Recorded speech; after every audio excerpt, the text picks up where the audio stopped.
Bien, y más de 6 millones de chilenos viven en edificios y condominios. La mayoría de estos están en la región metropolitana y por ello queremos saber cómo han impactado las restricciones sanitarias en la convivencia de las comunidades. Para ello tomamos contacto con Luis Vallejos, de la Asociación Gremial de Administradores de Edificios. ¿Cómo estás, Luis? Muy buenos días. Gracias por este contacto. ¿Qué tal? Mucho gusto, Soledad. Buen día. Luis, tenemos varias preguntas. Vamos primero por lo que tiene relación con los gastos comunes. ¿Cuánto debieran variar dado este contexto? Porque por un lado tenemos que los espacios de uso común en muchos casos ya están cerrados, pero también en el caso de los conserjes, ahí muchos de ellos se han visto en la obligación de aumentar sus horas extra. ¿De qué manera debieran variar los gastos? Bueno, en general el concepto de gastos comunes en cuanto a los sueldos, el impacto es más o menos de un 60% casi en el gasto común de un edificio. Condominios de casas pueden llegar al 80 y tantos por ciento. Efectivamente se han tenido que aumentar los turnos debido al cambio en el horario del toque de queda, lo que genera, digamos, problemas de movilización de las personas, donde es necesario a veces apoyar con sistemas de taxis de apoyo o derechamente que un turno sea más largo para que el otro entre un poco antes también. Eso influye en el valor de las horas extras y impacta también en los gastos comunes.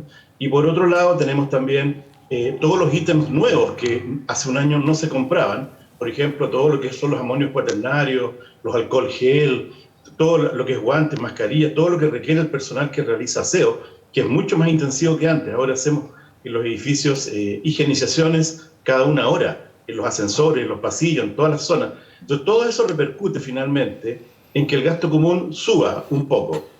El gasto común tiende al alza, porque todo tiene que ir subiendo por lógicas de mercado, pero en general en este periodo de cuarentena se ha visto afectado el tema, digamos, del gasto común, y el hecho de que estén cerradas las áreas comunes no baja el gasto común ni lo impacta, simplemente las áreas comunes se cierran y se dejan de usar. Por lo tanto, ahí no hay un impacto real. Y cuando dice que eso significa que suba un poco, ¿ahí de cuánto porcentaje estaríamos hablando aproximadamente? Bueno, el valor de los gastos comunes, para ver realmente el impacto, va a depender entre cuánto se lo reparten. Si un edificio es de 50 departamentos contra uno de 300, hay variantes absolutas. Efectivamente, si nosotros habláramos de un promedio, más o menos el gasto común debiera tener más o menos una variante del 3 al 5 y tal vez 10% en casos más extremos. Pero va a depender mucho cómo esté administrado el edificio. Los edificios, el gasto común en los edificios hay que llevarlo a algo que se llama el punto de equilibrio, donde el gasto común se estabiliza en el tiempo, porque se está pagando lo que se tiene que pagar, en mantenciones, en sueldos, está todo normalizado. Si el edificio está normalizado, debiera tener un aumento de un 3% más o menos, pero si no está normalizado hay que analizar caso a caso, porque pueden haber muchas variantes que empujan el precio hacia arriba. Y entre esas variantes, Luis, y al analizar estas fluctuaciones que pueden ir del 3 o hasta un 10%, ¿influye en algo la comuna en la que está ubicado el edificio? ¿Es una de las variantes en que influye? Sí, claro. Esa pregunta me la han hecho varias veces. Efectivamente, las comunas más ricas, digamos, pagan más que las más pobres. No es así. El sueldo, partamos de la base de que lo que más impacta en el valor del gasto común es la remuneración del personal, sobre el 50% en los edificios. Ahora, el sueldo de un conserje que trabaje en La Pintana, en el centro o en Las Condes, es el mismo. Puede variar un poco, digamos, pero es más o menos el mismo. Por lo tanto, el ítem que más impacta en el gasto común es más o menos el mismo en todo Santiago y Chile. Ahora, ¿dónde está la variante? Un edificio en la estación central de 15 pisos puede tener 120 departamentos. Y un edificio de 15 pisos en Las Condes a lo mejor tiene 70 departamentos. Por lo tanto, el valor a pagar del gasto común en Las Condes va a ser más alto porque se lo reparten entre menos. Entonces, eso es básicamente los cambios. Pero en general, como te digo, el valor del gasto común en la ciudad de Santiago, que es donde hay más edificios, es más o menos estándar para todos los sectores. Luis, vayamos ahora al tema de los protocolos dentro de los edificios y los condominios en ya el año que llevamos de pandemia. Ahí, ¿cuáles dirías que han sido los principales desafíos en términos de toda la organización que algo así implica dentro de las comunidades?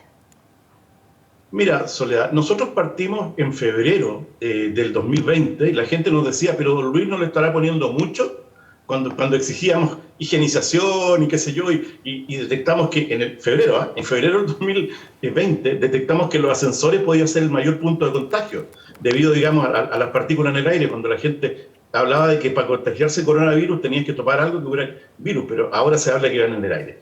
Efectivamente, esto cambió todo, cambió la forma como se maneja, cambió la forma como hay que administrar. Hubo que generar una serie de protocolos. En el gremio Agasech nosotros generamos muchos protocolos de apoyo a nuestros asociados y a las comunidades que no son asociadas pero que participan de nuestro portal.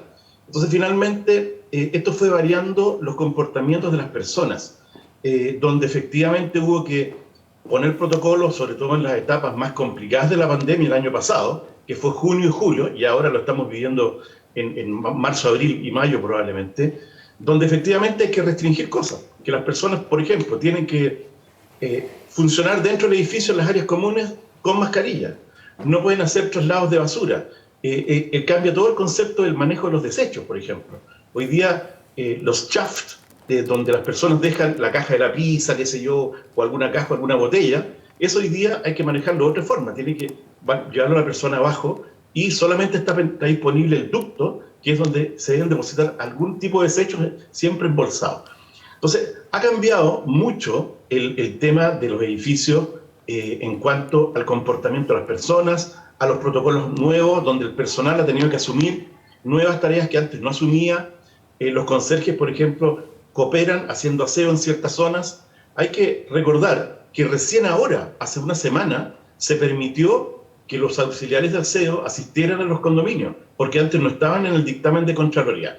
Ahora, después de muchos esfuerzos y solicitar al ministerio, nos escucharon y se activó, por lo tanto es considerado personal esencial. Y eso cambió todo, porque en muchos lugares los vecinos se encargaban de hacer el aseo y se distribuían por piso, había toda una organización, pero una persona que no sabe hacer aseo como un residente en un edificio, que es una cosa industrial, consume más útiles de aseo, el aseo no queda tan bien hecho, al final había incluso hasta conflicto, pero efectivamente se logró funcionar. Estamos en una época muy complicada. Sí, Luis, a propósito de eso que acabas de mencionar y dentro de toda esta reorganización que ha significado la pandemia dentro de los edificios y los condominios, ¿qué es lo que, entre comillas, sería legal o no hacer y exigir a las comunidades? Por ejemplo, se ha sabido de casos de conserjes que piden el salvoconducto a miembros de la comunidad para salir.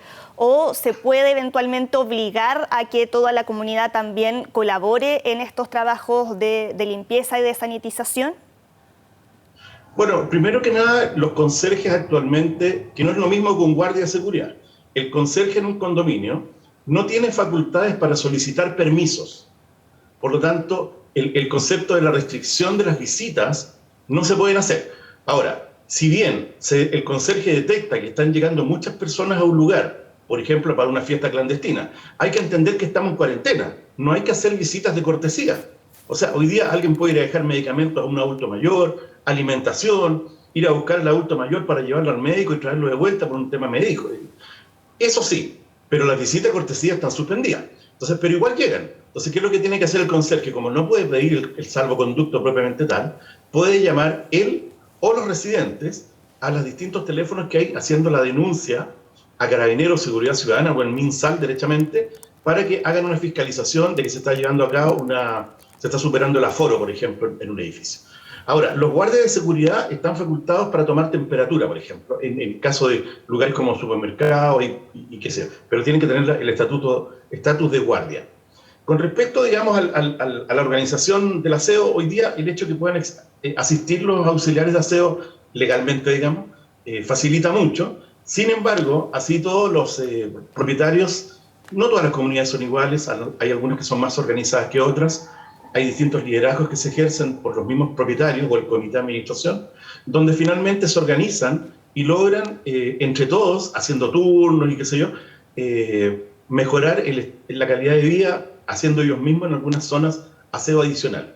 Eso ayuda mucho y ayuda a construir comunidad, finalmente de eso se trata, las personas que viven juntas en lugares compactos como son los edificios, es necesario que tengan, digamos, un criterio más amplio frente a las situaciones. más aún ahora que estamos en una situación muy compleja, que nadie sabe cuándo va a terminar y qué tan complejo se puede ir colocando esto. ¿Y aquí estarían facultados, por ejemplo, para cobrar multas a aquellos residentes que contravengan las normas sanitarias fijadas dentro del edificio? No, no es así. Esto es bien claro. Los reglamentos de copropiedad que existen, digamos, en los edificios, deben tener las multas incluidas en el reglamento. Si esas multas no están incluidas, no pueden ser aplicadas. ¿Por qué? Porque es lo que exige la ley. El juez de juzgado policial local va a solicitar el reglamento de copropiedad, va a pedir las multas que se cursaron y si no están en el reglamento no van a ser válidas. Ahora, la comunidad puede, efectivamente, modificar su reglamento de copropiedad con nuevas normas y ahí serían legales. Algunas comunidades ejercen, digamos, su voluntad democrática, digámoslo así, y se juntan, el comité de administración, o hacen asambleas entre vecinos, qué sé yo, que hoy día no están permitidas, y determinan pautas y normas. Si bien el administrador y el comité de administración pueden dictar normas para el mejor funcionamiento de la comunidad, eso es una cosa, dictar normas, y otra cosa muy distinta es cobrar multas. Por lo tanto, el tema de las multas que se le ocurra a alguien colocar multas porque no pueden circular en áreas comunes, si no están en el reglamento, definitivamente no pueden ser aplicadas. Perfecto, Luis. Muchas gracias por habernos ayudado a aclarar todas estas dudas y por haber conversado con nosotros aquí en Mega Plus. Que estés muy bien. Que tengas buen día. Mucho gusto.